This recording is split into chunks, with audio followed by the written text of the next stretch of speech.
1. Confetti in the gutters. The confetti from the Tournament of Roses had already lost whatever innocence it was meant to advertise. 2 weeks after New Year's, it lay in the gutters along Colorado Boulevard like damp scales, pasted to the curb by a thin winter rain that couldn't decide whether it wanted to wash Pasadena clean or just smear it around. Pasadena liked to pretend the war hadn't touched it. The palm trees still held their posture. The Spanish facade still glowed pale at noon, as if nothing uglier than a bad cocktail had ever happened under their arches. But I'd seen the way men came back from the Pacific and tried to fit their hands around coffee cups without remembering what their hands had done. I'd watched couples at the drugstore counter talk about rationing like it was a story from another family. I'd listened to radios slip from swing into sermons about what kind of country we were supposed to be now. My office sat above a tailor who did more repairs than he admitted, because cloth was still a thing people treated with respect, and above a pawn shop that never quite let you forget that respect didn't pay the rent. The building smelled of old wool, metal polish, and someone else's regret. I kept the blinds half closed, not because I was worried about being seen, but because direct sunlight had a habit of making everything look like a mistake you had to fix. On the morning the Gutenberg Bible went missing, I was finishing a cup of coffee that had started out ambitious and ended up resigned. The phone rang with the kind of purpose that meant the caller had decided something about my day without consulting me. A man said, "Mr. Sloan," and didn't wait for me to confirm whether I was. He sounded like he'd been trained to treat questions as decor. "Yes, I'm calling on behalf of Mr. C. Alden Strathmore. He requests your presence at his home. Today." The name carried its own weight, like a piece of silverware you didn't want to drop. Strathmore was one of those men who had gotten richer during the war without ever appearing in uniform. They called him an industrialist when they liked him and a profiteer when they didn't, and both words meant the same thing if you knew how to listen. He funded hospital wings and had a way of turning his philanthropy into a kind of moral insurance policy. "What for?" I asked. There was a small pause. "A matter of discretion." "Discretion costs more," I said. Another pause, this one shorter, like the man had practiced it. He anticipated that. "The rate will be agreeable." The line went dead before I could decide whether I wanted to be treated like hired equipment.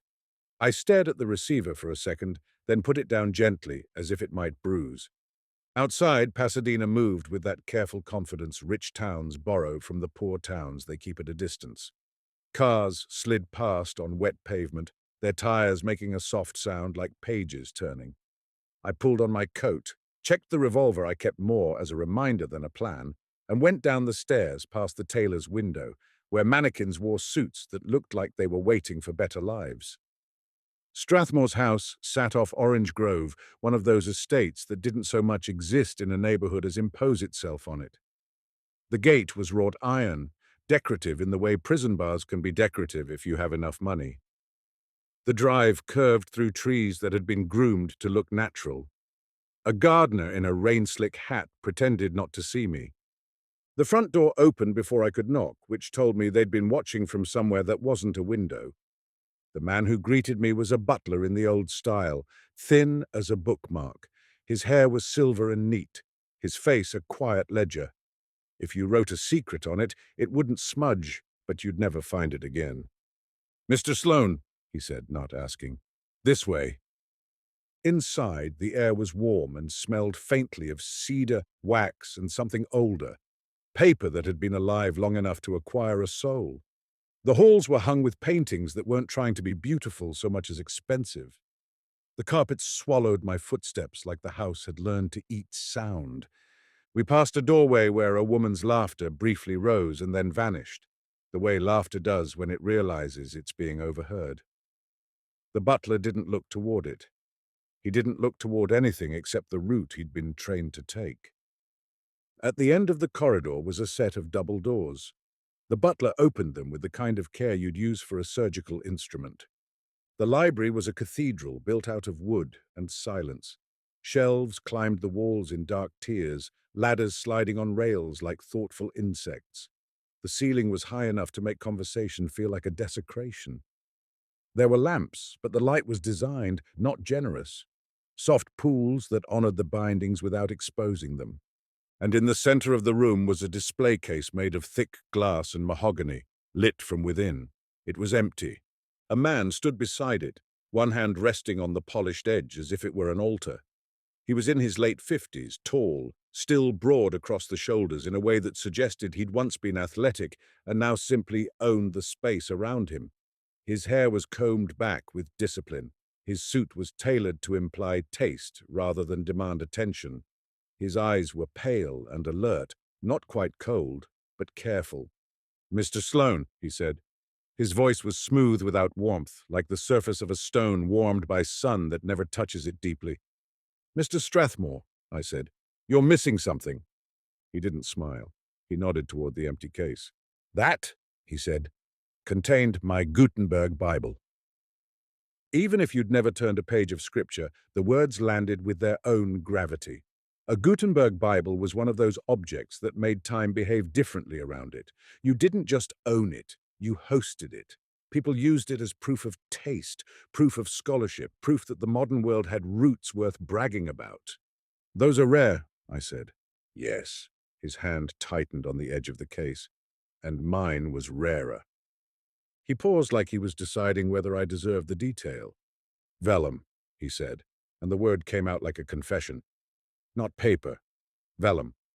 Vellum meant skin, calfskin or goat, prepared until it became something finer than cloth and more stubborn than memory. It meant weight, texture, a kind of luminosity. It meant the book wasn't just an artifact. It was an animal turned into permanence. Vellum Gutenberg Bibles were the kind that collectors spoke about with lowered voices. "When was it taken?" I asked. "Last night," he said. "Or early this morning. We discovered it at—" He glanced toward a clock that looked like it had been born in Vienna. 7:15. "Any signs of forced entry?" "None at the exterior," he said. "The library is secured. The case is alarmed. The alarms did not sound." "Then whoever did it had access," I said. His eyes held mine. "That is why I called you." He gestured, and the butler appeared near the door like he'd been waiting in the woodwork. "This is Mr. Pritchard," Strathmore said. "He has been with me 14 years. Pritchard gave a slight inclination of his head. If he'd been a book, he would have been one of those old ones with the spine intact and the title worn off. "And Miss Hart," Strathmore added. A woman stepped into the circle of light near the shelves. She'd been standing in shadow, which told me she either liked it there or had been asked to remain in it. Her hair was dark and pinned back in a practical twist. She wore a plain dress, the kind a working woman wears when she wants to be taken seriously. Her hands were ink-stained at the fingertips, the way librarians' hands often are, but there was a tension in her posture that didn't belong to a life of quiet cataloguing. "Evelyn Hart," she said. Her voice had the precise shape of someone who chose her words carefully. "I oversee the collection." "And purchase for it," Strathmore said, like he was reminding her of her place. "Yes," she said. No defensiveness, just fact. Strathmore's gaze cut toward the doorway again, toward whatever laughter had been there earlier. "There are other people in the household," he said. "You said discretion," I replied. He nodded once, sharply, like a man agreeing to the terms of his own secrecy. "My wife," he said. "Margaret, and Miss Lila March." He said the mistress's name without embarrassment, which was either confidence or cruelty. In my experience, it was often both. "I want this handled quietly," he said. "No police, no reporters, no insurance men yet." "You want it found," I said. "I want it returned," he corrected. "The distinction matters." Miss Hart's eyes flickered toward the empty case, and something in her expression tightened. Not greed. Something closer to grief. I walked around the case. The glass was clean, too clean. There were no smudges, no hurried fingerprints, no sign of a struggle. The lock was intact. The hinges hadn't been forced. The alarm wire ran neatly along the back, undisturbed. It felt less like a theft and more like a removal. "Who has keys?" I asked. "Mr. Pritchard and I," Strathmore said, "and Miss Hart for the interior locks, but not the case." Miss Hart didn't protest. She simply held my gaze in a way that suggested she disliked Strathmore's phrasing as much as I did. "Anyone else?" I asked. Strathmore hesitated. A fraction, but enough. "Margaret has access to the library," he said. "And Lila, when I allow it?" "Last night," I said. "Who was here?" Pritchard spoke, softly. "Mr. Strathmore dined with Mrs. Strathmore. Miss March joined later. Mr. Strathmore retired at 11. I secured the downstairs at midnight." "And you?" I said to Miss Hart. "I was in the library until 10, she said, cataloguing the Spanish incunabula." "Spanish incunabula," I repeated. Her eyes didn't change. "Books printed before 1501. "I know," I said. "I'm listening to how you say it." Strathmore's fingers tapped the wood, once, twice, a rhythm of impatience. "You'll be paid," he said. "Name your retainer." "I'll name it when I know what I'm buying," I said. I looked at the empty space, the small rectangle of absence that now defined the whole room. "A VELLUM Gutenberg doesn't vanish without making noise. If it did, someone taught it." Strathmore's eyes narrowed. "Are you suggesting an inside job?" I shrugged. "I'm suggesting that the house is locked, the alarm didn't sound, and the object missing is something a casual thief wouldn't know how to handle. Vellum isn't a handbag. It reacts to humidity. It warps. It bruises. Whoever took it knew how to move it." Miss Hart's jaw tightened just a little. Strathmore exhaled through his nose like a man forcing himself to be patient. "Find it, Mr. Sloane." The way he said it wasn't a request. It was an expectation, as if my job was one more thing he'd purchased during wartime and kept afterward because it still functioned. I took one more slow look around the library. Every shelf was a kind of vanity. Leather spines, gilt titles, marbled end papers. The room held the accumulated proof of Strathmore's ability to acquire what other men couldn't. It also held something else, an anxiety, buried beneath the polish, like rot under a rug. A theft like this didn't start last night. It started long before, with the first secret someone decided was worth hiding inside a book. "Let me see the rest of the security," I said. Pritchard nodded and led me out, the three of us leaving the library behind like we were shutting the door on a prayer. As we walked the corridor, a woman appeared in a doorway, wrapped in a satin robe that seemed out of place at that hour, her hair still curled as if she'd slept in it to preserve the shape. She looked at Strathmore with a coolness that might have been practiced or instinctive. Margaret Strathmore was beautiful in the way some society women are beautiful, carefully. Her eyes were sharp, and her mouth held itself like it had been trained not to give away more than it meant to. She had the posture of someone who'd learned to stand straight through disappointment.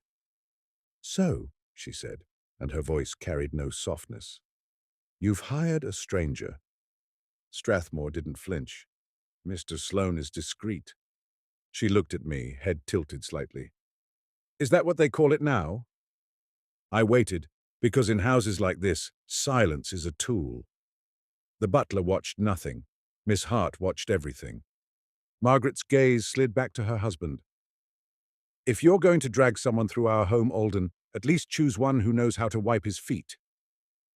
Then she disappeared back into her room, leaving behind a faint trace of perfume that didn't belong in a library or a marriage. Strathmore's face stayed composed, but something under it moved, like a fish under ice. We continued down the corridor. Somewhere in the house, a record began playing, soft, slow piano, and over it a woman's voice hummed, not singing yet, just testing the air like she owned it. Lila March. The sound curled through the halls and settled in the library door like smoke. I didn't believe in coincidences. I believed in timing, and timing was almost always someone's choice. 2. The quiet people know where the bodies are. The security system was modern for a house that tried to look old. Steel shutters concealed behind wood paneling, locks that clicked with the authority of machinery, a network of wires running to a control box in a discreet cabinet near the butler's pantry. It was the kind of setup you'd expect from a man who trusted mechanisms more than people. Pritchard walked me through it with calm confidence. He knew every switch, every override. When he spoke, it wasn't to impress. It was to document. The library alarm is independent, he said. Separate circuit. It's tested weekly. By you? I asked. Yes, he said. And Miss Hart? Miss Hart nodded once. Any malfunctions? I asked. None, Pritchard said. Then someone disarmed it, I said. Or you never armed it. Pritchard's face didn't move, but the air around him seemed to stiffen. It is always armed, he said. Strathmore watched my questions with the kind of expression a man wears when he's waiting to see whether you'll earn your fee or embarrass him. Show me the case, I said. Back in the library, I crouched beside the mahogany base, careful not to touch more than I had to. The wiring was clean. The lock was precise, built for a collector who didn't trust cheap craftsmanship. The glass was thick enough to stop a bullet, if anyone had ever felt the urge to shoot at scripture. A faint scuff marked the inside edge of the case near the hinge. It was small, but it wasn't decorative. It looked like something hard had brushed it, metal against wood. A tool, or a part of the case itself, moved in a way it wasn't meant to. Who opens it? I asked. Strathmore hesitated. Mr. Pritchard, under my supervision. Not Miss Hart? I asked. No, Strathmore said too quickly. She has no need. Miss Hart's eyes didn't blink. I don't touch what he doesn't allow me to, she said, not bitter, just clear. That told me more about their working relationship than Strathmore's money ever could. Where do you keep the key? I asked. In the safe, Strathmore said. In my study. And who has access? I asked. Strathmore's mouth tightened. I do. Pritchard's voice was a soft addendum. And I, when instructed. Then either you instructed him, I said, or someone instructed him while pretending to be you. Strathmore's eyes sharpened. Are you accusing my staff of impersonation? I'm accusing the situation of being too tidy, I said. He didn't like that. Wealthy men never liked being told their problems weren't respectable. Miss Hart moved toward a side table where a stack of card catalogues sat like a paper city. She took out a drawer and placed a folded sheet on the table, careful, like it might stain her. I found this, she said. Strathmore glanced at it and looked away, as if seeing it was a kind of defeat. I unfolded the paper. The typewriter letters were crisp, the phrasing spare. Mr. Strathmore, the book you paid to possess is not yours to keep. You will return what was taken, or what was taken from you will be the least of your losses. You have 7 days. No police, no insurance, no games. We know what is hidden between the leaves. There was no signature, no flourish. Just the calm certainty of someone who believed he had leverage. Between the leaves? I said. Strathmore's jaw clenched. That's new, I said. Not a typical theft note. It's nonsense, he said. Miss Hart's eyes met mine. It is not nonsense, she said quietly. That was the first time she'd allowed emotion to appear, and it wasn't fear of being accused. It was something deeper, a recognition. Hidden between the leaves, I repeated. What's hidden, Mr. Strathmore? His gaze was steady, but the skin at his temples tightened. Nothing, he said. It's a Bible. It's a book, Miss Hart said, and there was a kind of restrained anger in her voice now, the anger of someone who loved objects for what they were and despised what people used them for. And books can carry more than what they claim. Strathmore's eyes flicked to her. Enough. That single word contained their entire arrangement, his ownership, her compliance, and the fact that the compliance had limits. I folded the note back up and put it in my pocket. When did you receive this? I asked. An hour ago, Strathmore said. It was slipped under my study door. Who knew the Bible was in that case? I asked. All of them, Strathmore said, sweeping his hand toward the library as if it were a stage set and the suspects were props. My wife, Pritchard, Hart, Lila, anyone who's been here. And who would know something was hidden between the leaves? I asked. Strathmore's eyes narrowed again, and for the first time something like uncertainty crept into them. Not because he didn't know, but because he didn't want me to know that he knew. Miss Hart spoke softly. Anyone who has ever handled it. But you said you don't touch it, I said. She looked at Strathmore and then back at me. "I have handled it," she said, "before he decided it should be kept like a jewel." Strathmore's face hardened. "That was for appraisal." "Appraisal!" she echoed, and the word sounded like she'd tasted something sour. I walked to the shelves nearest the empty case. The books there were arranged by size and dignity, not by subject. A man who organized his library by appearance cared about the way knowledge looked more than how it worked. I ran my eyes along the spines until I found a gap where a volume had been removed recently.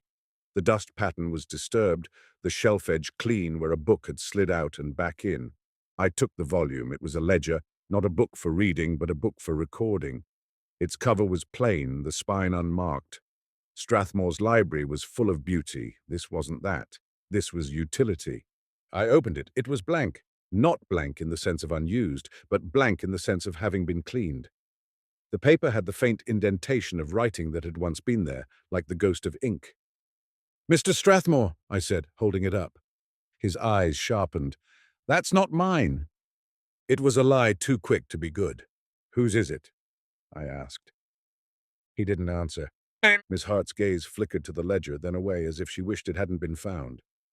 A woman's humming drifted closer, and then Lila March appeared in the doorway like a thought someone hadn't been able to get rid of.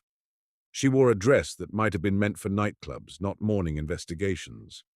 The silk clung to her in a way that suggested it was accustomed to hands. Her hair was blonde and loose, her lipstick precise. She leaned against the doorframe as if the library had been built for her to pose in. "So this is the man," she said, her voice low and unhurried. "The man who finds things." Strathmore didn't look at her. "Lila." She smiled, but it wasn't for him. It was for the room, for the attention, for the fact that even in a crisis, she still held the power of being looked at. Her eyes moved to me. They were pale blue and hard in the center. "What's missing?" she asked. "The Bible," I said. Her expression shifted. Not surprise exactly, but calculation. She knew what had been taken and what it meant. Whether she knew why, I couldn't tell yet. "And that's worth what?" she asked. "Too much," I said. She laughed once, softly. "That's the only kind of thing Alden cares about." Strathmore's voice was quiet, but sharp. "Leave." Lila's smile thinned. "You don't get to order me around in front of strangers." He turned to her then, and the air seemed to narrow. "This isn't about you," he said. She stepped into the room, her heels clicking lightly on the floor like punctuation. "Everything is about me," she said, not as a joke, but as a belief. I watched the three of them, Strathmore, Hart, Lila, standing in a triangle of tension.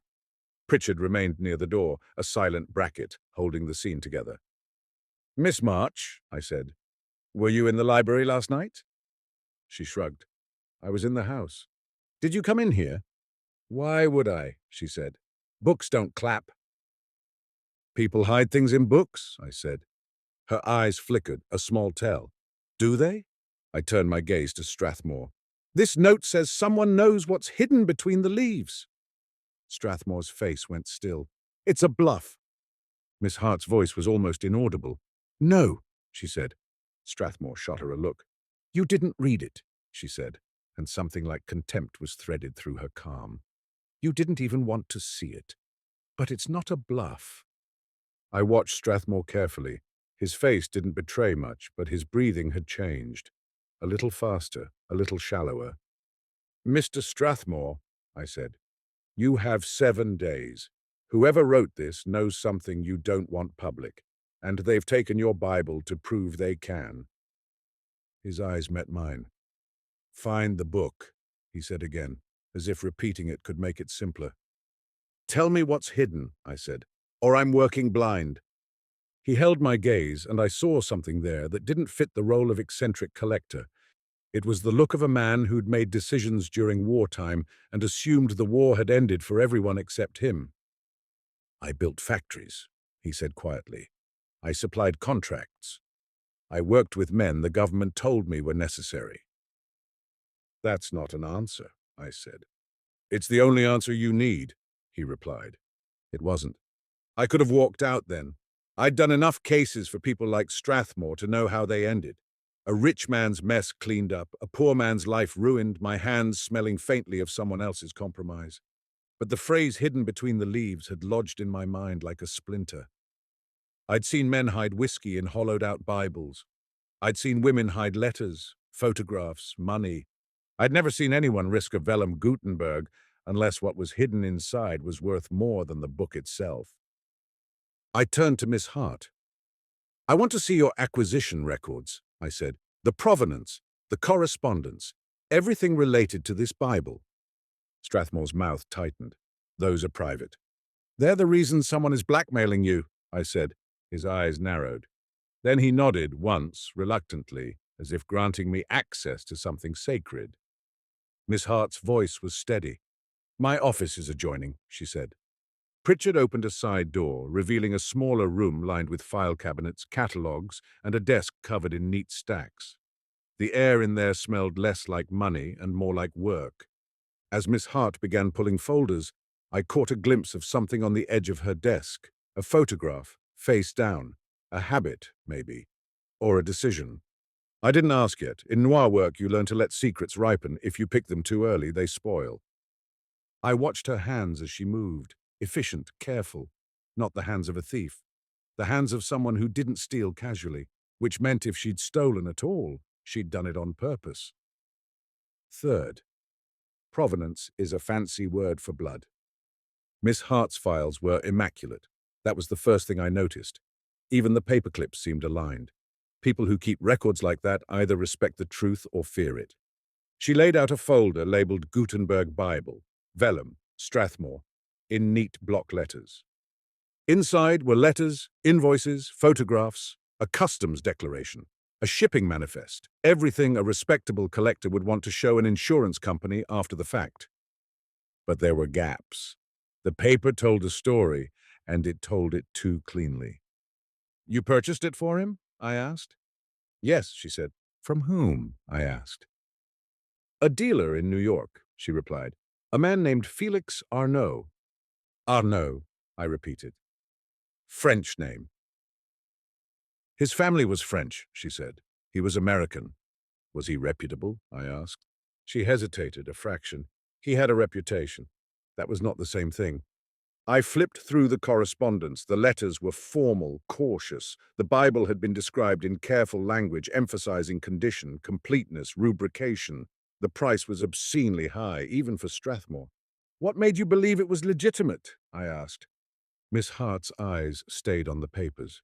"The documentation." I tapped one of the photographs, a black and white image of the Bible open to a page, the two columns of text like twin pillars. The vellum glowed even in monochrome. "This is what's missing," I said. "Yes," she replied. "And before Arnaud?" I asked. She was quiet a moment. "The records list an estate in Switzerland," she said. "Swiss estate," I echoed. "That's convenient." Her gaze lifted to mine. "You think it was looted?" "I think," I said, "that half of Europe was looted, and Switzerland got very good at calling other people's property an estate." She didn't argue. That silence told me she'd thought the same thing. "Why did Strathmore want it?" I asked. "He wanted it because it was the crown," she said. And for a moment, something like genuine affection entered her voice. Not for Strathmore, but for the idea of a library built with intention. "He has Alden's, Caxton's, a first folio, but he wanted the Gutenberg because its origin. Printing made the world modern. He wanted to own the moment the world changed." "And you?" I said. "What did you want?" Her eyes flickered, and for a moment the precise librarian mask slipped. "I wanted it to be safe," she said. "Safe from what?" I asked. She looked away. "From men." It was an honest answer, and it was too broad to be simple. I continued through the folder. The shipping manifest listed a crate marked antique furniture, a common tactic. Customs officers don't open furniture crates if the right palms have been greased. I slid the manifest back and looked at the date, November 1946. "You received it here?" I asked. "Yes," she said. "Who was present when it arrived?" I asked. Mr. Strathmore, Mr. Pritchard, myself, she said. And, she hesitated. Mrs. Strathmore insisted.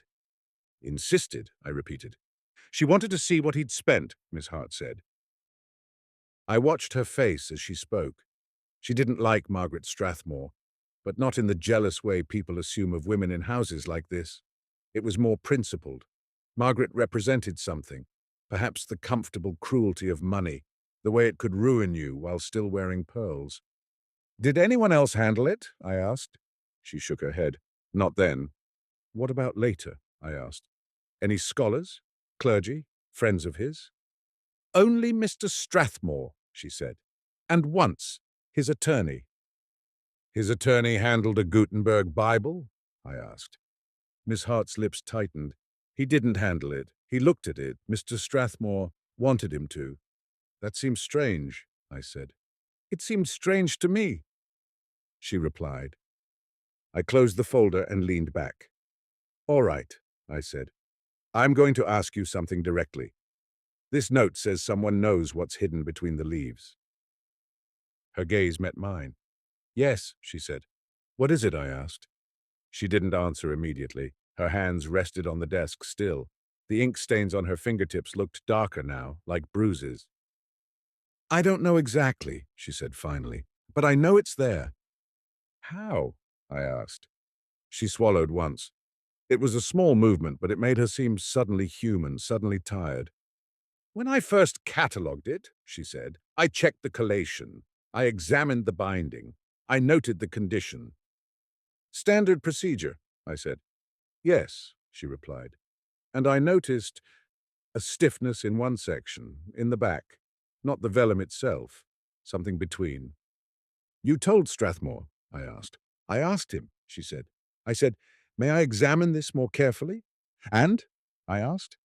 He said no, she said. He said it was none of my concern.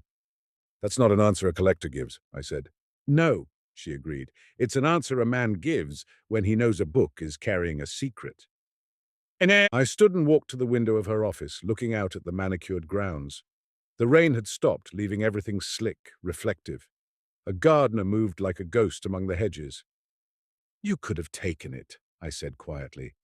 Miss Hart's voice was steady. Yes. You have the knowledge, I said. You have access. You have motive if you believe it's stolen. She didn't flinch. Yes, she repeated. I turned back to her. Did you take it? No, she said. The word was clean. It didn't wobble. It didn't arrive with embellishment. If she was lying, she was very good. If she was telling the truth, she'd been waiting for someone to ask. Then who did? I asked. Her gaze drifted toward the library door. In this house, she said, everyone is trained to touch what belongs to him, even his wife. That was one of the few things she'd said with an edge. I left her office and returned to the corridor. The sound of Lila March's piano record had stopped. The house had fallen into that thick, expensive silence that hides arguments. I found Pritchard in the pantry, arranging silverware as if the world could be made orderly by aligning forks. Mr. Pritchard, I said. He turned, expression unchanged. Mr. Sloane. Who came downstairs after midnight? I asked. No one, he said. You're sure? I asked. Yes, he said. You sleep? I asked. In intervals, he said. That was a butler's way of saying he was always half awake. Did you see Mrs. Strathmore? I asked. She retired at 11:30, he said. She did not come down. And Miss March? I asked. He hesitated, barely. She remained in Mr. Strathmore's sitting room until after midnight. Alone? I asked. He didn't answer directly. Mr. Strathmore was in his study until 1.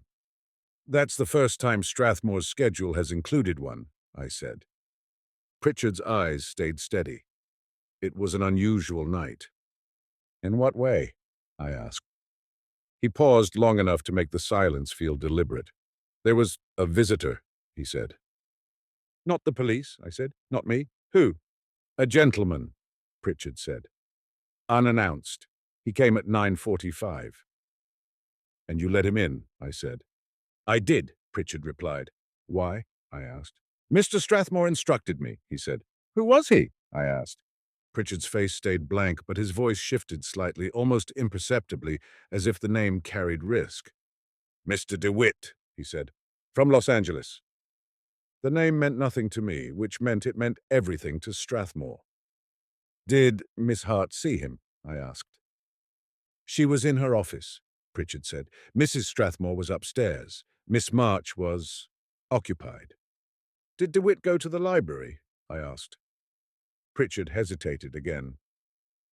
"He went with Mr. Strathmore," he said. "Yes." "And the Bible was still there afterward?" I asked. "I did not see it," he said. That was a careful answer. A butler doesn't say he didn't see the Bible unless he wants you to know he didn't check. And a man like Pritchard checks everything. "Where did DeWitt go after?" I asked. "He left at 10:20, Pritchard said. "On foot?" I asked. "In a car," he said. "A dark sedan." "License plate?" He didn't have it. Or he did and didn't want to give it. The rain started again. Light this time, like the sky had changed its mind. I returned to the library and stood over the empty case. The note in my pocket felt heavier now, as if the paper had absorbed Strathmore's reluctance. Someone had visited. Someone had gone to the library with Strathmore. The Bible had been taken without tripping the alarm. It didn't look like a theft. It looked like a transaction. The question was, who had paid and who was collecting? I asked Strathmore where I could find DeWitt. He stared at me, and his face did something interesting. It tried to become bored. Boredom is a rich man's shield. It implies that whatever is happening is beneath him. "You don't need DeWitt," he said. "I need anyone who was in this room last night," I replied. His eyes went flat. "He is not part of this." "Then why was he here?" I asked. He didn't answer. That told me DeWitt was the part of the story Strathmore didn't want told. "Fine," I said. "Then I'll find him another way." I left the house with the feeling that the mansion was watching me from behind its tasteful curtains. The gate closed quietly behind me, and Pasadena's streets felt suddenly honest by comparison. They were wet, imperfect, alive. On Colorado Boulevard, the neon signs began to flicker awake as the afternoon faded. I drove toward Los Angeles because that was where things went when they wanted to become ugly without being noticed. And somewhere in the back of my mind, the phrase hidden between the leaves kept turning like a page you couldn't stop rereading. 4. Los Angeles, where books go to disappear. Los Angeles didn't care about rare books the way Pasadena pretended to.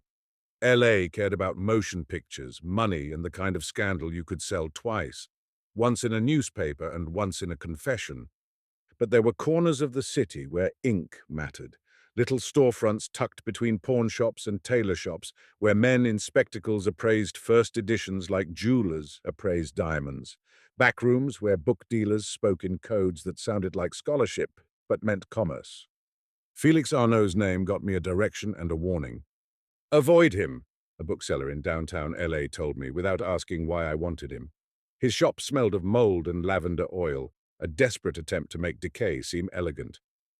"Why?" I asked. "He brings in things that don't have histories," the bookseller said, "or have histories that were beaten into silence." "Where do I find him?" I asked. The bookseller's eyes sharpened. "You police?" he said. "I'm paid," I said. He nodded as if that settled the ethics. "He's on Western," he said, "near the old studios, but don't go alone." I didn't tell him I was always alone, even when the room was full. Arnault's place looked like a legitimate shop from the outside, a narrow window, tasteful signage, a display of leather-bound volumes that implied culture. Inside, the air was too clean. Real bookshops smell like paper and dust and human hands. This place smelled like disinfectant. A bell chimed when I entered. A man behind the counter looked up slowly. He was in his 40s with slick hair and a thin mustache that seemed carefully ironic. His suit was expensive but not well worn, like he'd bought it recently for a role. His eyes were alert in a way that didn't belong to a man who spent his days among silent pages. "You're early," he said. "I'm not your appointment," I said. His gaze moved over me, taking inventory. "Then you're lost. I'm looking for Felix Arnault. I said. He smiled lightly. You found him. I'm looking for a Bible, I said. His smile didn't change, but the air in the shop did. A Bible, he repeated, as if tasting the word. A Gutenberg, I said. Vellum. Now the smile faded slightly. Not fear, but irritation. That's a very specific prayer, he said. I'm not here to pray, I said. I'm here because someone stole it from C. Alden Strathmore's library in Pasadena. The name landed, and Arnaud's eyes narrowed. Strathmore, he said. He's a collector. He's missing his crown, I said. Arnaud's gaze flicked toward the shop door, then back to me. I don't know what Strathmore keeps, he said. You sold him a vellum Gutenberg in November, I said. He tilted his head slightly. Did I? He asked. The denial was too casual. I've seen the paperwork, I said. Paper can say anything, he replied. That's the problem, I said. Someone thinks it said too much. There's a blackmail note. It says they know what's hidden between the leaves. Arnaud's face changed then, subtly. The careful confidence cracked just enough to show something underneath. What was hidden? He asked. You tell me, I said. He stared at me for a moment, then looked away, as if deciding something. I don't deal in blackmail, he said. I deal in books. You deal in books that don't have histories, I said. His jaw tightened. You should leave. I stepped closer to the counter. Who is DeWitt? I asked. His eyes snapped back to me. DeWitt, he repeated. Strathmore had a visitor last night, I said. A DeWitt from Los Angeles. He went to the library. Arnaud's mouth tightened into a line. You're mixing stories, he said. It's not healthy. I watched him. Under the counter, his hand moved slightly, as if reaching for something. Not a book. I let my own hand drift near my coat pocket, where the revolver rested like a reluctant friend. Tell me, I said, who DeWitt is, or tell me where the Bible went. Arnaud's face was suddenly tired. You don't understand, he said quietly. That book doesn't belong to Strathmore. Then who? I asked. Arnaud's eyes flicked up toward the ceiling as if he were asking a silent question. Then the bell on the door chimed again. A man stepped in. He wore a raincoat and a hat pulled low. His face was ordinary enough that you'd forget it immediately, which is a kind of skill. But his eyes weren't ordinary. They were watchful, practiced. He walked with the controlled ease of someone who'd been trained to move through rooms without disturbing them. Arnaud's face went pale. The man looked at me briefly, then at Arnaud. Felix, he said, as if greeting an acquaintance. Arnaud swallowed. You said, he began. The man's hand rose, casual, stopping him. We can talk, he said. His voice was low, confident. But first I need to know who this is. Arnaud's eyes darted to me. I said nothing. Silence is sometimes the only shield you have. The man's gaze moved back to Arnaud. Well, he asked. Arnaud's voice came out thin. He's asking about a Bible. The man nodded slowly. A Bible, he said, and the word sounded like a tool. He looked at me now, head tilted. You're not a collector, he said. I'm not, I replied. You're not police, he said. No, I said. He smiled faintly. Then you're something else. I'm paid, I said. His smile widened just a fraction. Everyone is, he said. He stepped closer to the counter. Felix, he said again, you and I had an arrangement. Arnaud's eyes flickered. It was business, he said. The man's voice stayed calm. It was trust, he said. And trust is harder to find than vellum. Arnaud swallowed again. I don't have it, he said. The man's gaze sharpened. Don't lie, he said softly. Arnaud's shoulders sagged. It's gone, he said. I don't know where. The man stared at him for a moment. Then he turned his gaze to me. You should go, he said. I didn't move. He smiled faintly, but it wasn't friendly. This isn't your story, he said. It became my story when someone paid me, I replied. He nodded as if acknowledging a rule. Then you should understand another rule, he said. Sometimes money buys you a role you can't survive. Arnaud made a small sound, almost a whimper, and that sound made something in my stomach tighten. I didn't like Arnaud, but I didn't like what was happening in the air. The man reached into his coat. I moved first. My hand came up, revolver drawn but not pointed directly at him. Yet. Don't, I said. He froze, and for a fraction of a second his eyes held mine with something like amusement. You're serious, he said.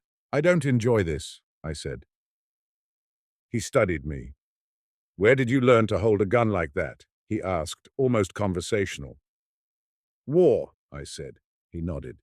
Me too, he said. Different uniforms. Arnaud's breathing was fast now, shallow. The man's gaze flickered to him, then back to me. You have two options, he said. You can leave, or you can stay and become a problem. I held my revolver steady. Tell me your name, I said. He smiled faintly. Names are for gravestones, he said. He moved then, not toward me, but sideways toward the door. He walked like he knew exactly how far he could go before I'd shoot. I didn't shoot.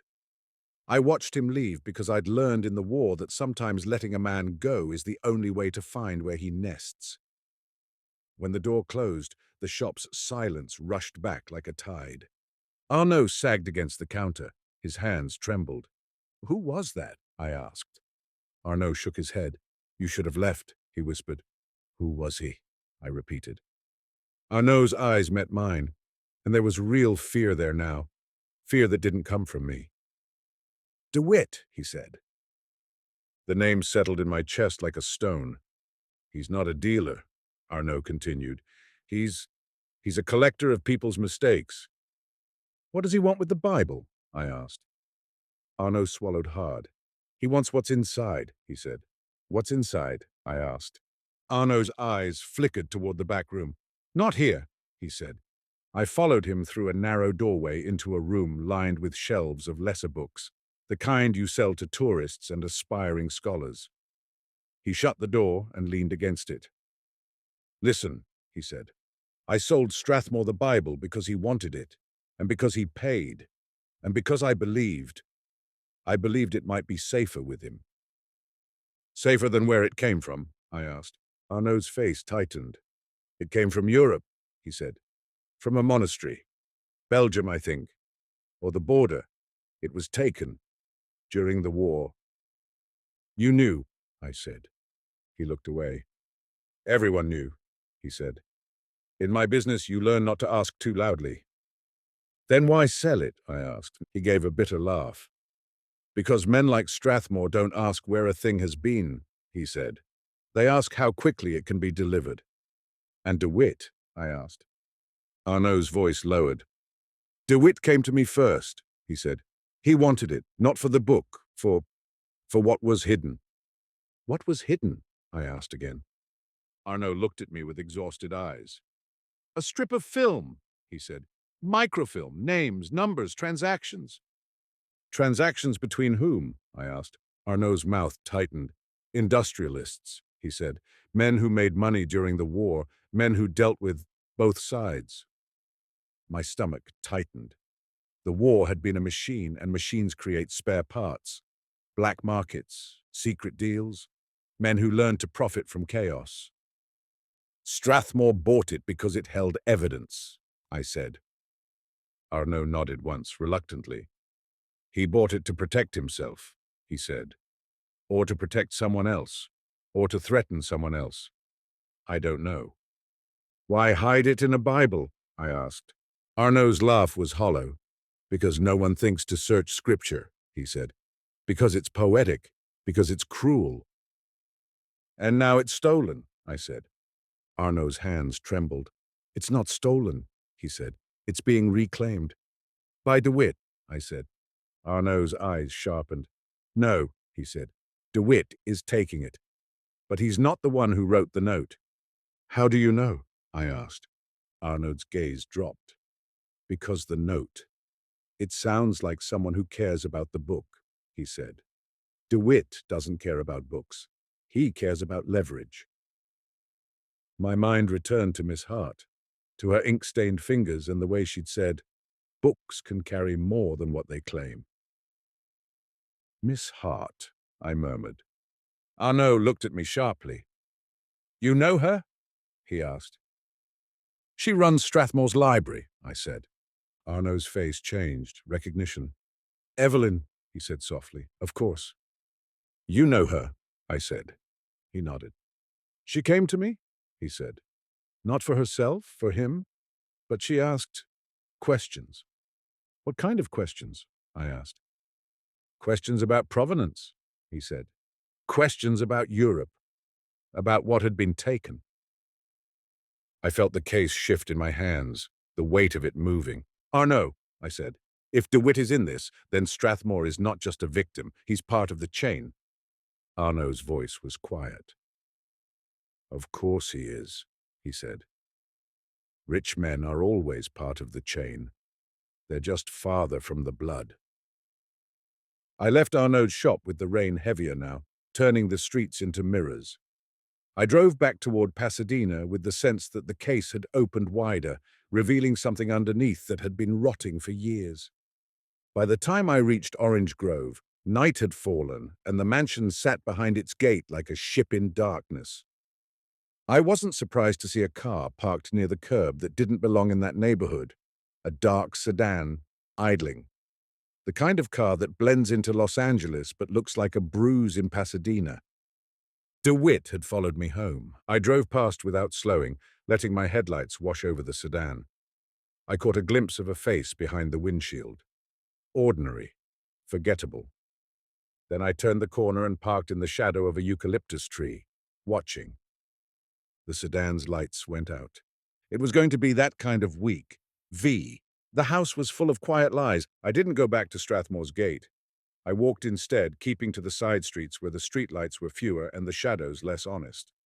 Pasadena at night was a different city, still orderly, still expensive, but with a faint edge of unease that daylight hid. The orange groves that hadn't yet been replaced by tract houses gave off a sweet scent that felt almost obscene against the knowledge that men could steal scripture to hide crimes. I circled around to the back of the estate, where a servant's entrance sat behind hedges. I wasn't breaking in so much as slipping into a place that believed it was immune to being entered. The door was locked, but the lock was old. Rich men upgrade alarms and forget the doors the help use. A thin piece of metal and a careful twist, and the latch gave. I stepped inside and shut it behind me. The kitchen was dark, only the faint glow from an icebox indicator light giving shape to counters. I moved quietly, listening. Voices drifted from somewhere upstairs, muffled, tense. Not shouting.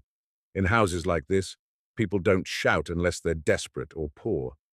They speak sharply, quietly, like knives used in velvet. I followed the sound to the foot of the stairs and paused. The voices became clearer. Strathmore's voice, controlled, tight. Margaret's voice, cool, brittle.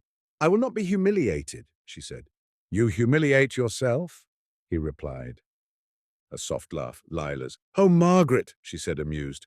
You're so committed to dignity. It's almost charming. Margaret's voice sharpened. Get out of this house. Lila's voice didn't change. You don't own the house, she said. He does. A pause. Then Strathmore again, quieter. Enough, he said. The same word he'd used on Miss Hart. A man who learned one way to stop a conversation and used it on everyone. Name. Margaret spoke again, and now there was something else under her composure, a tremor not of fear but of rage held too long. You think this is only about your Bible, she said. Silence. You think you can hide behind your books? She continued, voice low. You think you can bury it in vellum and call it culture? Strathmore's voice was very quiet now. Watch what you say. Margaret let out a sound, almost a laugh, almost a sob. No, she said. I'm done watching. I've watched you for 20 years. I watched you become a hero in the newspapers while men you bribed died quietly. I watched you come home from Washington with contracts and secrets, and that look in your eyes like you'd swallowed a confession. Lila spoke softly now, the amusement gone. What are you talking about? She asked. Margaret ignored her. You brought that book into this house, she said to Strathmore, and you thought it would save you. But all it did was put a brighter light on what you are. Strathmore's voice hardened. "If you say a word to anyone," he said, "you will lose everything." Margaret's response was almost a whisper. "I already have," she said. Their voices moved away from the landing, deeper into the house, and I heard a door shut. The conversation ended not with resolution, but with containment, like a lid slammed down on boiling water. I went back down the stairs and moved toward the library corridor. I wanted to speak with Miss Hart again. I wanted to see whether she was a player or a pawn. I wanted to find out how much of this house's quiet violence she'd absorbed.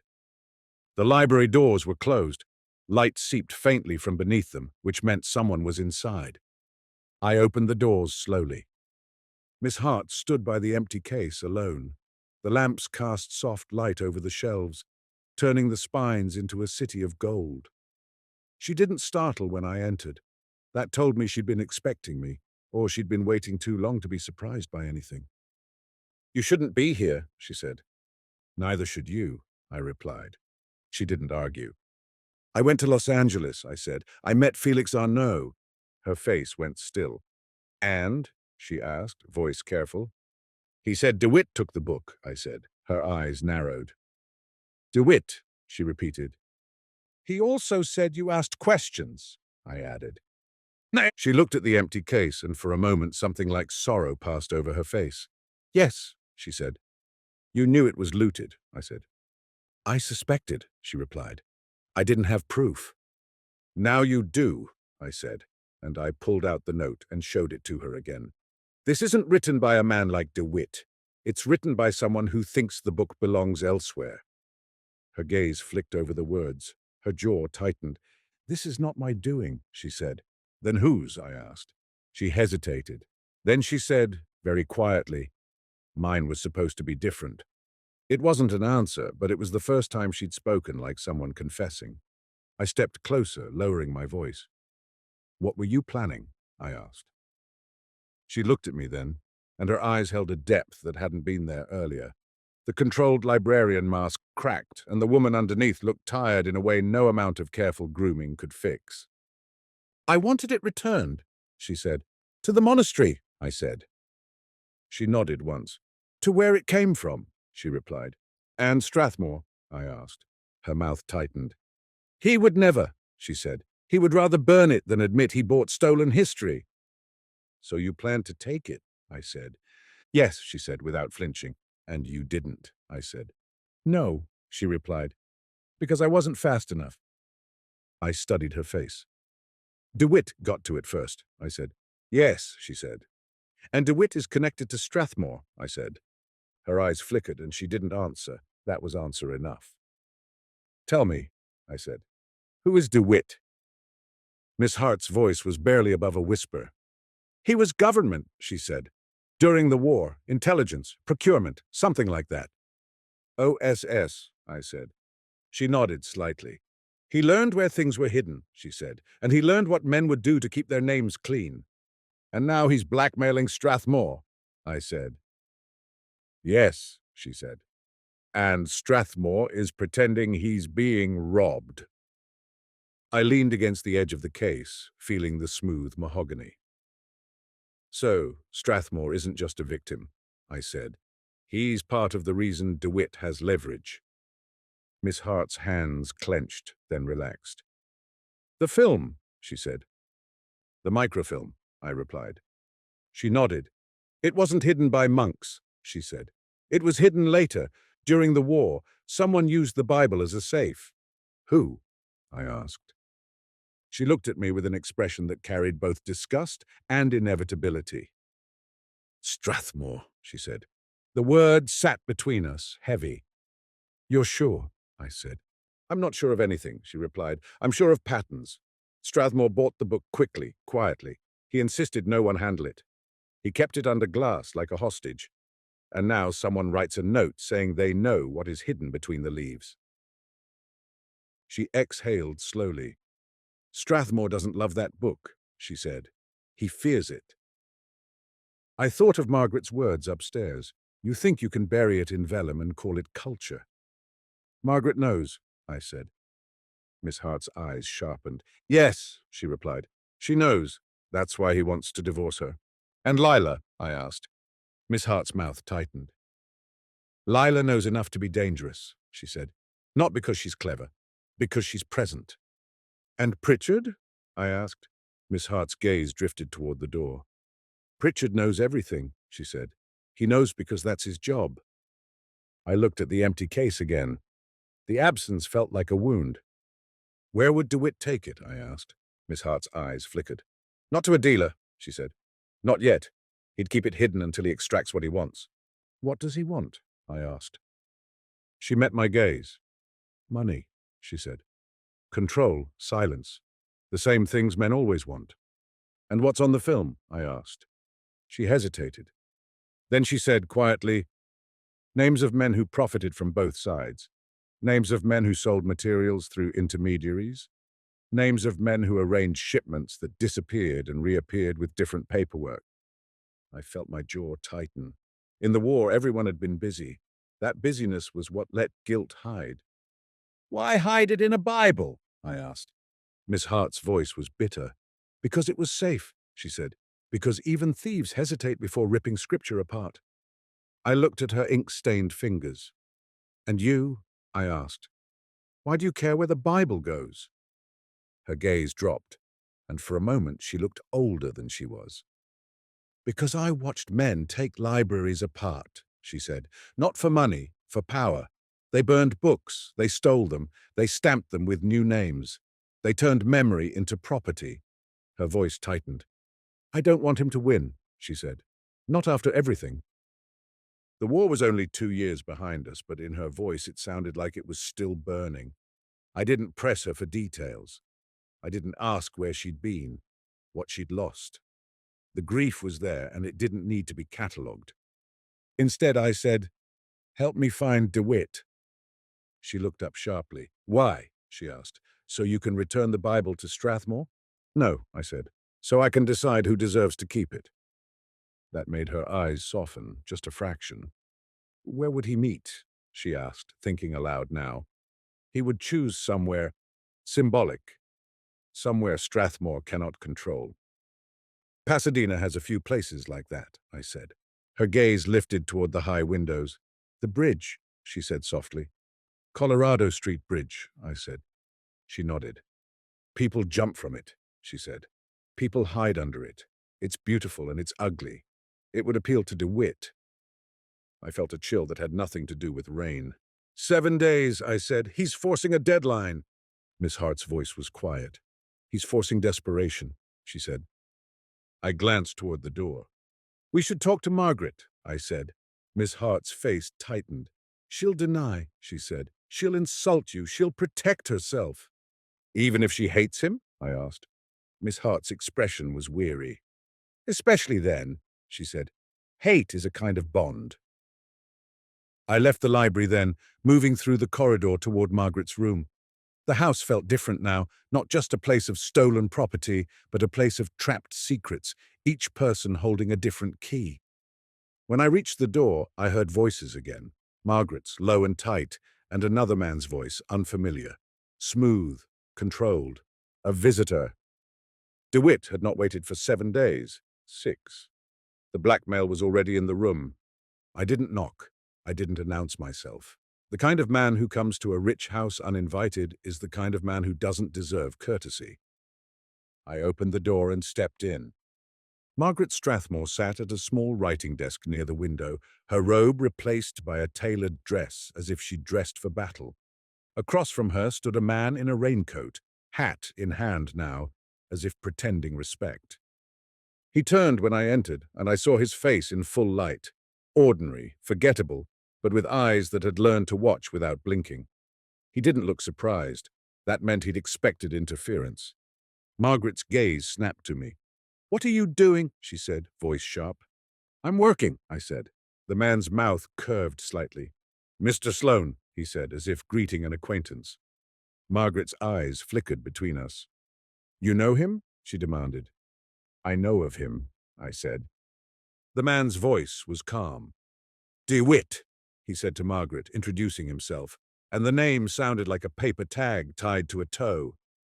Margaret's jaw tightened. You said you would not come here, she said. DeWitt's smile was faint. I said many things during the war, he replied. Most of them were useful in the moment. Margaret's face went pale for a second, then steadied. Get out, she said. DeWitt looked at her with a kind of amused pity. You're not in a position to give orders, he said. Margaret's hands clenched on the desk edge. I'm in a position to ruin him, she said, and her gaze cut toward the door where she knew Strathmore might be listening. DeWitt's smile widened slightly. You're in a position to ruin yourself, he said, which is why you've stayed quiet. I watched Margaret. Her eyes flashed, but there was fear under it now, not fear of DeWitt hurting her physically. Fear of what he could expose. Mr. Sloane, DeWitt said, turning his gaze toward me. You're interfering. I'm employed, I replied. By Strathmore, DeWitt said, a man who pays for silence. I get paid for results, I said. DeWitt studied me for a long moment. Then he nodded slightly as if acknowledging the type of man I was. Then you should understand this is not a theft, he said. It's a correction. Correction, I echoed. He nodded. Strathmore acquired something that was never his, he said. He used it as a vault. Now the vault is being opened. Margaret's voice was tight. You're blackmailing him, she said. DeWitt's eyes flicked to her. I'm collecting, he said. Blackmail is such an emotional word. He stepped closer to the door toward me, closing the distance with the slow confidence of a man who believed he controlled rooms. I don't want conflict, he said softly. I want what I'm owed. And what's that? I asked. His gaze held mine.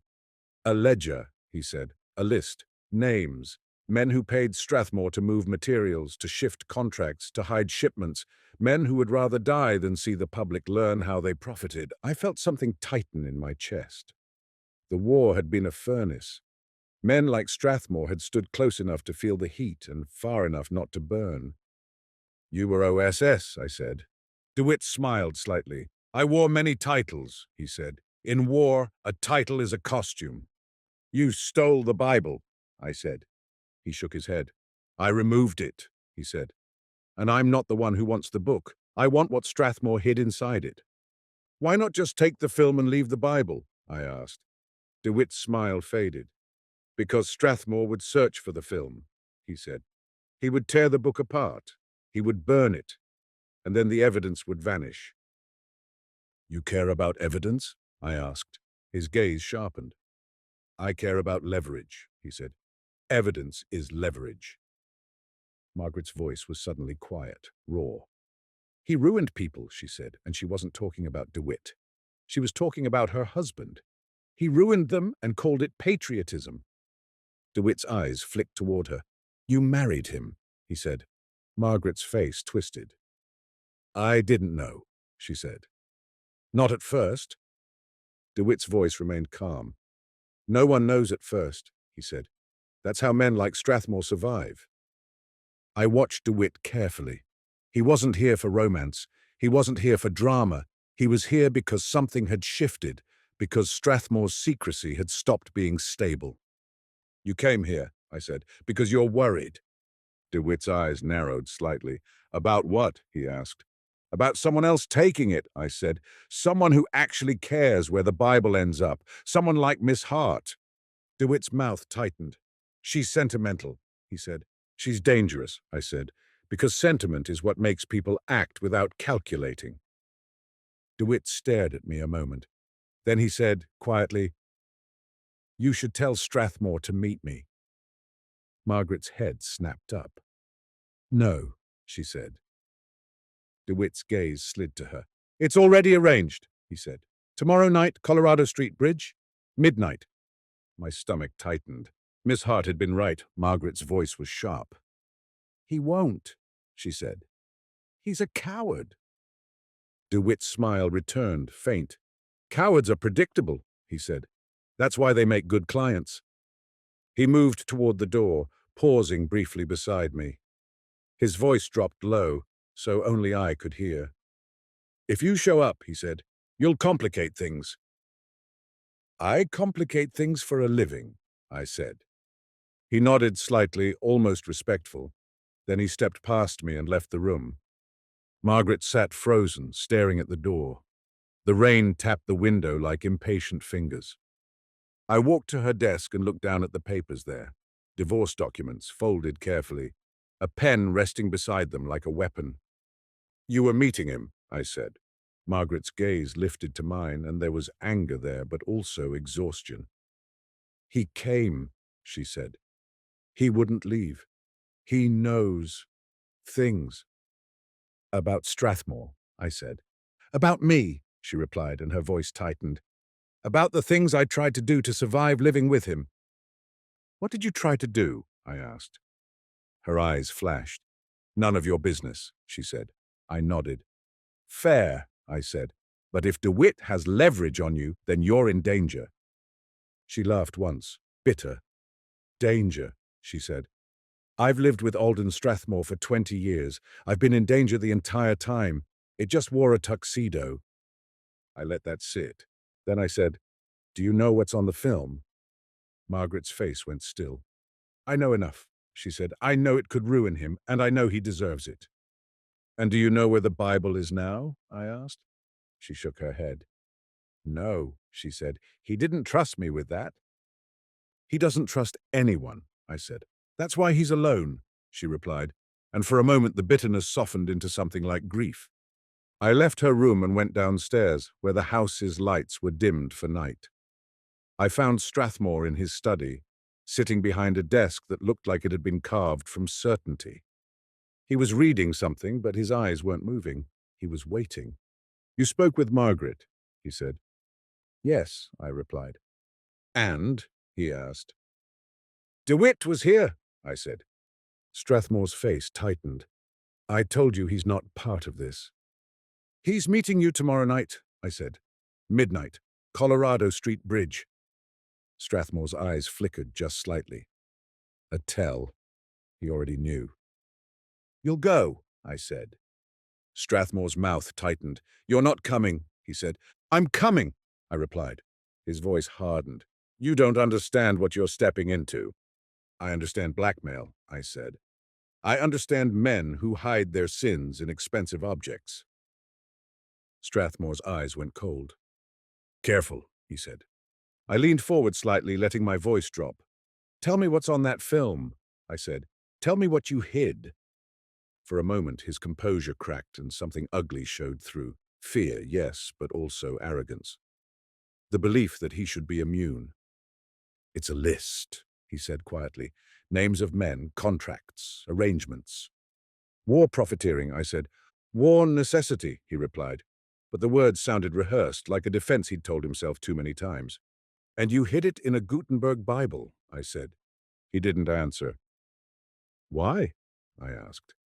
He looked at me, and his eyes had the sheen of someone who had convinced himself his actions were justified because he'd benefited. "Because it was safe," he said. "Because no one would suspect it." "And because it's poetic," I said. His mouth tightened. "Because it worked," he said. I straightened. "Tomorrow night," I said. "You'll bring money. He'll bring the Bible, and he'll take the film." Strathmore's gaze was hard. "Yes," he said. "And then what?" I asked. "He leaves you free?" Strathmore's laugh was small, humorless. "No one leaves free," he said. That was the first honest thing he'd said all day. I left the mansion then, rain soaking my coat, and drove back toward my office with the bridge's silhouette already forming in my mind. Colorado Street Bridge was beautiful in daylight, a graceful span over Arroyo Seco. At night, it was a place where the city's darker impulses found a stage. I didn't sleep much. I sat by my window with a cigarette burning down to ash and thought about vellum, skin stretched thin, turned into pages, holding ink for centuries. The Bible had survived wars, fires, thefts, time, and now it was being used as a container for men's modern corruption. It made me wonder whether anything sacred stayed sacred, or whether it only stayed intact because no one had found the right way to exploit it yet. 7. Midnight on the bridge. Pasadena looked unreal at midnight, the streetlights painting the wet pavement with pale halos. The city's wealth slept behind walls and hedges. The poor parts of town stayed awake because sleep is a luxury when your life is loud. Colorado Street Bridge rose out of the darkness like a long, elegant scar. Its arches were black against the sky, its railings slick with rain. Down below, Arroyo Seco murmured, unseen, as if the earth itself were trying to keep a secret. I parked my car a block away and walked. The wind cut through my coat. Somewhere in the distance, a train horn sounded. Long, lonely. On the bridge, a car sat near the center, headlights off. Another car approached from the opposite end, slow and careful. The silhouettes matched the kind of careful dance rich men do when they pretend they're in danger but still want to control the choreography. I stayed in shadow near one of the arches, watching. Strathmore stepped out of his car first. He wore a dark overcoat, hat brim low, gloves on his hands. He looked like a man going to a business meeting, not an exchange of stolen scripture. Pritchard stepped out behind him, carrying a briefcase. Of course, I murmured to myself. The butler as witness, as shield, as accomplice. From the other car, DeWitt emerged, alone. He wore his raincoat, hat pulled down. He moved with the same controlled ease I'd seen in Arnaud's shop. They stood a few feet apart, the bridge between them stretching into darkness, as if the city itself were giving them space to be corrupt. I couldn't hear their words at first. The wind carried fragments, low, clipped phrases. DeWitt gestured toward the briefcase. Strathmore's hand tightened on his own coat pocket. Then DeWitt lifted something from his car. Even at a distance, I could see the shape, a large volume wrapped in cloth, held with careful hands. The Bible. Something in my chest tightened, not because of the money, but because of the object's sheer endurance. A book older than our country, now held hostage by men who treated history as a tool. Strathmore stepped forward. DeWitt held up a hand, stopping him. He said something, short, firm. Strathmore's shoulders stiffened. Pritchard moved, opening the briefcase. He pulled out a bundle, money thick. He held it out like an offering. DeWitt didn't take it yet. He reached into his own coat pocket and produced something small, likely a film canister. The exchange was about to happen. And then, from the darkness beneath the bridge railing, a figure emerged. A woman. She moved quietly, stepping into the pool of light cast by a distant street lamp. Her hair was pinned back. Her coat was plain. Her posture was steady, but her hands were clenched. Evelyn Hart. Strathmore's head snapped toward her. "What are you doing here?" he said, voice sharp enough that it carried even in the wind. Miss Hart didn't look at him. She looked at the Bible in DeWitt's hands. "That doesn't belong to you," she said. Her voice was calm, but the words landed with force. DeWitt's gaze narrowed. "Miss Hart," he said softly, as if she were an inconvenience he'd been expecting.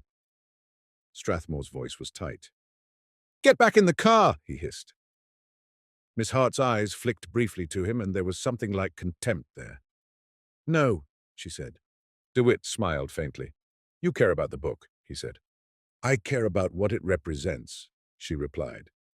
"And I care about the theft that brought it here long before tonight." DeWitt's smile faded. "Sentiment," he said. Miss Hart stepped closer. "Give it to me," she said. Strathmore laughed once, harsh. "Don't be ridiculous," he said. "Your staff." Miss Hart's eyes didn't flinch. "I'm not your property," she said. The wind rose, cutting through the space between them. The bridge felt suddenly fragile, as if it were listening. DeWitt's voice was calm. "This is not your fight," he said to her. Miss Hart's gaze stayed on the Bible. "Everything in this country becomes my fight," she said softly. "When men decide they can buy stolen things and call it culture." Strathmore's face tightened. "She's hysterical," he said to DeWitt, as if trying to regain control. Miss Hart's voice didn't rise. "I watched men burn libraries," she said. "I watched them steal books from homes and stamp them with new names. You think I'll stand here and watch it happen again?" DeWitt's eyes sharpened. "You're a refugee," he said. "You should be grateful you're here at all." Miss Hart's jaw tightened. "Gratitude is not obedience," she said. I watched them from shadow, my hand near my revolver but not drawing yet. This was the moment where the story could tip, where money and history and personal grief collided. Strathmore's voice was cold now. "Evelyn," he said, and he used her first name like a leash. "You will leave." She looked at him then, and her eyes held something that hadn't been there in the library. Resolve. "No," she said again. DeWitt's gaze moved between them. "This is becoming complicated," he said. "That's because you think you can control it," Miss Hart replied. DeWitt's mouth tightened. He shifted his grip on the Bible. And then something else happened, something I hadn't expected. Pritchard stepped forward quietly, moving not toward DeWitt, but toward Miss Hart. His hand reached out, not to restrain her, but to touch her arm, gently. "Miss Hart," he said softly, and there was something almost human in his voice. "Please." She looked at him, and for a moment, something passed between them, a recognition, a shared secret. Then Miss Hart shook her head slightly. "No," she said, quieter now. "Not this time." Pritchard's face tightened. "He will not forgive you," he said. "I'm not asking forgiveness," she replied. Strathmore's eyes narrowed. "What are you talking about?" he snapped at Pritchard. Pritchard's gaze stayed on Miss Hart. "You promised," he said. Miss Hart's voice was low. "I promised a man who thought he owned my conscience," she said. "Promises made under captivity aren't promises. They're survival." Strathmore's face went pale. "What have you done?" he demanded. Miss Hart didn't answer him. She addressed DeWitt instead. "You will not get what you want," she said. "Not from him. Not tonight." DeWitt's eyes narrowed. "You think you can stop this?" he said. "I already did," she replied. DeWitt froze, just a fraction. Strathmore's voice was sharp. "What did you do?" he repeated, louder now. Miss Hart looked at the Bible. "Before you ever put it in that case," she said softly, "I removed what you hid." Strathmore's face changed. Shock, then fury. "You—" he began, and the word broke, as if he'd never imagined his staff could act. Miss Hart's voice remained calm. "I didn't destroy it," she said. "I didn't sell it. I didn't give it to DeWitt. I sent it away." DeWitt's face hardened. "Where?" he asked. Miss Hart's gaze met his. "Somewhere you can't buy," she said. The wind roared briefly and the bridge seemed to hum. Strathmore lunged toward her, and that broke the stillness. I stepped out of shadow, revolver raised, not aimed at his head, but enough to stop momentum. "Mr. Strathmore," I said, voice steady. "Don't." He froze, breath visible in the cold air. His eyes snapped to me and his face twisted with rage. "You," he spat, "you brought her here." "I didn't," I said. "She brought herself." Annette! DeWitt looked at me and his expression didn't change much, but I saw something in his eyes, a recalculation. "Mr. Sloane," he said softly, "this is unnecessary." "Most things are," I replied. Pritchard stood very still, briefcase hanging from his hand like dead weight. Miss Hart's face was pale but composed. Strathmore's voice was tight. "Give it back," he said to Miss Hart. "Whatever you took." Miss Hart's gaze held his. "No," she said. DeWitt's voice was calm, but edged. "You sent it away," he said. "To whom?" Miss Hart didn't answer. DeWitt's eyes sharpened. "You don't have the leverage you think," he said. "Without the film, Strathmore is just another rich man with sins. With it, I own him." Miss Hart's voice was quiet. "You don't own anyone," she said. "That's your mistake." DeWitt's jaw tightened. He looked at the Bible, then at Strathmore, then at me. His mind worked quickly. "Fine," he said. "Then the book becomes the leverage." He shifted his grip, turning as if to put the Bible back into his car. Miss Hart moved, fast, unexpected. She stepped toward him, reaching out. DeWitt reacted immediately, pulling away. The Bible slipped slightly in his hands. For a split second, the vellum treasure, the centuries-old artifact, was held precariously between them, not by reverence, but by conflict. Something in me snapped. "Stop!" I shouted, and my voice sounded wrong in the night, too loud, too human. DeWitt's eyes flicked to me. Miss Hart froze. And in that heartbeat, Strathmore did the thing men like him always do when control slips. He tried to buy it back with force. He lunged again, grabbing at the Bible. There was a struggle, brief, ugly, not heroic. Just hands on cloth, on leather, on history. Then a sound cut through the night, sharp, small, a gunshot. For a second, no one moved. The sound seemed to hang above the bridge, echoing off the arches. Pritchard's briefcase fell to the pavement with a dull thud. Strathmore staggered backward, his face blank with surprise. He looked down at his chest as if confused by what he saw there. Then he collapsed to his knees.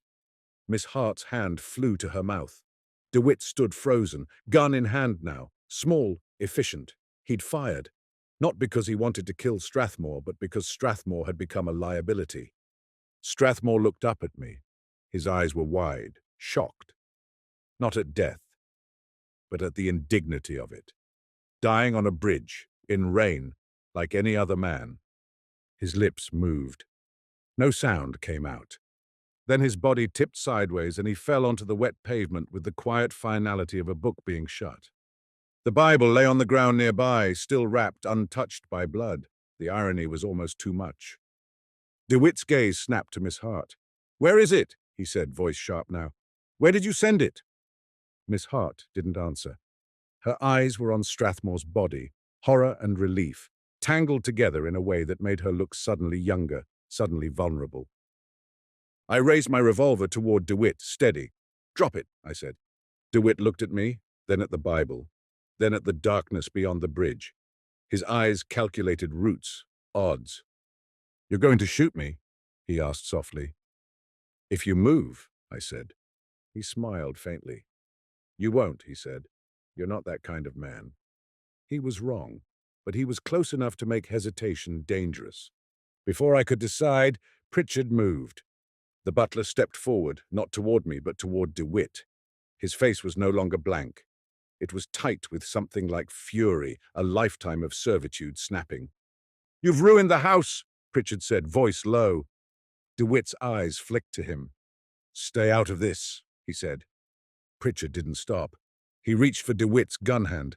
DeWitt reacted instantly, swinging the gun toward him. I fired. The shot cracked through the night, and DeWitt's shoulder jerked. The gun flew from his hand, skittering across wet pavement. He stumbled back, clutching his arm, eyes flashing with pain and anger. Pritchard grabbed him then, using the weight of his thin body like a hook. They grappled near the railing. DeWitt's face twisted. He shoved. Pritchard's heel slipped on wet stone. For a moment his hands grasped the railing, fingers white. Then he fell. The sound was not dramatic. It was simply the absence of sound, the sudden empty space where a man had been. Miss Hart screamed once, short, involuntary. Then she covered her mouth again, eyes wide. DeWitt staggered back from the railing, breathing hard. He looked at me, fury in his eyes. "You just made this worse," he hissed. "No," I said quietly. "You made it worse a long time ago." He turned and ran, toward his car, toward the darkness. I didn't chase him. Not yet. Because my attention was on the Bible, on Miss Hart, on Strathmore's body lying on the bridge like a fallen monument. And because somewhere in the house behind us, Margaret Strathmore was still alive, still trapped in a story that would now swallow her in a different way. Sirens sounded in the distance. Someone had heard the shots, or someone had finally decided this couldn't stay quiet. Miss Hart stood trembling, rain soaking her hair. "I didn't want this," she whispered. "No one ever does," I said. She looked at me, eyes raw. "The film," she said. "It's already gone." "Where?" I asked. She swallowed. "To San Marino," she said softly. "The Huntington," I said. She nodded, rain running down her cheeks like tears she refused to own. "A friend," she said. "A scholar. He knows how to get it to the right people.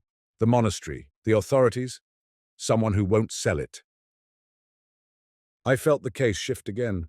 The film was now out of DeWitt's reach if she was telling the truth, and the Bible lay at my feet, a relic caught in modern violence. The sirens grew louder. I picked up the Bible carefully, holding it as if it were a sleeping animal. Even wrapped, it felt heavy, not just in pounds, but in centuries. Miss Hart watched me, eyes wide.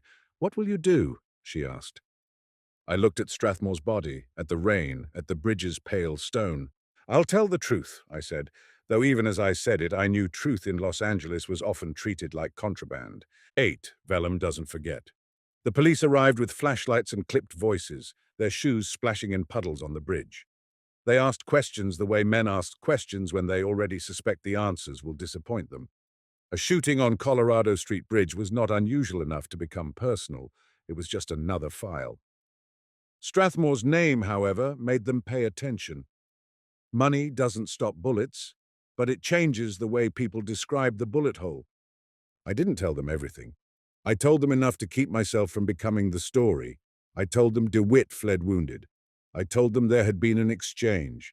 I didn't tell them about microfilm and wartime contracts and the way scripture had been turned into a vault for sins. They took my statement. They put blankets over bodies. They murmured into radios. The rain kept falling, indifferent. By dawn, Pasadena looked like it always did. Clean streets, trimmed hedges, the illusion of order restored. But the bridge held the memory. It always did. I brought the Gutenberg Bible back to my office first, because there are some things you don't leave in a police evidence locker if you care about them staying intact. I set it on my desk, still wrapped, and sat staring at it for a long time. In the grey morning light, it looked like nothing, a cloth-wrapped rectangle, an object among other objects. But I knew what it was. I knew the vellum pages inside, the ink impressed into skin, the careful hand rubrication. I knew it had survived 500 years only to be dragged into the wet midnight of a bridge. Miss Hart came to my office later that day, her hair still damp, her face pale. She wore the same practical coat, but now it looked like armor. "What will happen to me?" she asked. It wasn't melodramatic, it was a practical question. Refugees don't have the luxury of assuming the world will be kind. "You plan to steal it," I said. "I plan to return it," she replied. "Intent doesn't always matter," I said. She nodded slightly. "No," she said. "It doesn't." I leaned back, studying her. "DeWitt will come for you," I said, "if he thinks you know where the film is." Her eyes tightened. "Then I won't be here," she said. "You'll run," I said. "I've been running," she replied, and her voice carried exhaustion that made me want to look away. I didn't. "Who are you, really, Miss Hart?" I asked quietly. She hesitated. Then she said, "Evelyn Hart is what I became here." "And before?" I asked. Her gaze drifted to the window, to the street below where life moved on, indifferent. "I was someone who believed books were enough," she said. That was all she offered. It was enough. "What about the Bible?" she asked, her gaze flicking toward my desk. I looked at it. "It doesn't belong to Strathmore," I said. She nodded. "No," she agreed. "But it's evidence now," I said. "It's tangled in a shooting, in a death, in a cover-up." Her jaw tightened. "So it becomes trapped again," she said, voice bitter. I didn't answer immediately. I thought of the war, of men carrying souvenirs home from ruined cities. I thought of Strathmore buying stolen memory like it was furniture. I thought of DeWitt turning history into leverage. Then I said, "I'll get it to the right place." She looked at me sharply. "Why would you?" she asked. I shrugged, feeling suddenly tired. "Because I'm tired of watching men like Strathmore win," I said. "Because I've seen what happens when the wrong people keep the past." She studied me for a long moment. Then she nodded once, a small gesture that carried more trust than it should have. "I sent the film to the Huntington," she said softly. "But not to the institution, to a man, Dr. Kessler." "Kessler," I repeated, filing the name away. "He will know what to do," she said. "He will contact the right authorities. He will return it." I watched her face. She believed it, or she needed to. "What about Margaret?" I asked. Miss Hart's mouth tightened. "She will mourn him publicly," she said. "She will be relieved privately, and she will still be trapped by his name." I thought of Margaret's eyes, sharp, exhausted. "And Lila?" I asked. Miss Hart's expression hardened. "Lila will find another man," she said, "or another stage. She always does." "And you?" I asked. Miss Hart's gaze held mine. "I will disappear," she said simply. I nodded. It was the most sensible plan in a world where sensible plans still get you hurt. When she left, I unwrapped the Bible carefully. The leather binding was dark, worn but well preserved. The vellum pages, when I opened them, caught the light in a way paper never does. They had a faint sheen, like moonlight held still. The ink sat on the surface with quiet authority. I turned a page carefully. The sound was soft, a whisper, like the book itself was reluctant to speak. I thought of Strathmore, dead on a bridge. I thought of DeWitt, wounded, still out there. I thought of Pritchard, falling into darkness without ceremony. And I thought of all the men in that microfilm list, names hidden in scripture, lives built on war's chaos. The Bible didn't care about any of it. It had survived worse. It had seen plagues and fires and revolutions. It would outlast our petty sins, even as those sins tried to use it. But it mattered where it ended up, because objects like that become symbols, and symbols shape what people believe they're allowed to do. That afternoon I drove to San Marino. The Huntington's grounds were quiet, green, indifferent to Los Angeles's grime. Wealth lived there too, but it wore the costume of scholarship. The library's walls held manuscripts, paintings, gardens, a curated version of civilization. I found Dr. Kessler in a reading room, a thin man with careful hands and tired eyes. When I mentioned Miss Hart's name, his face tightened with concern. He didn't ask why. Scholars rarely ask why when the past arrives bleeding. I gave him the Bible and told him quietly what had happened. I told him about the microfilm. I told him DeWitt would come. Kessler listened without interrupting. When I finished, he nodded slowly. "We will protect it," he said. "And return it," I added. "Yes," he said, and his voice carried something that sounded like faith. "We will return what can be returned." It wasn't justice. Justice is a clean word, and the world rarely matches it. But it was something, an attempt at least to put one piece of stolen history back where it belonged. When I left the Huntington, the sun was low, casting long shadows across the lawns. Pasadena lay beyond, still pretending to be untouched. On my drive back, I passed Colorado Street Bridge again. It looked peaceful in daylight. Couples drove across it without thinking. Children leaned out car windows, laughing. The world kept moving. I thought of vellum, skin turned into page, made to hold ink for centuries. People talk about books like they're quiet, like they sit politely on shelves and stay out of trouble. But books carry what people hide. They absorb secrets the way paper absorbs oil. They become vessels not just for stories, but for evidence. In 1947, just after the war, men wanted to believe we were done with darkness. They wanted to believe the world had been purged by victory. But the war didn't end. It just changed rooms. It moved into contracts, into marriages, into libraries. It hid itself between leaves. I drove back to my office as the evening settled over Pasadena, and I understood something I hadn't wanted to admit when the phone rang that first morning. The Bible had been stolen, yes, but the real robbery, the one that mattered, was what men like Strathmore had taken from the world while everyone was busy surviving. And that kind of theft doesn't get solved neatly. It just gets recorded quietly in whatever ledger the future is brave enough to read.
VELLUM.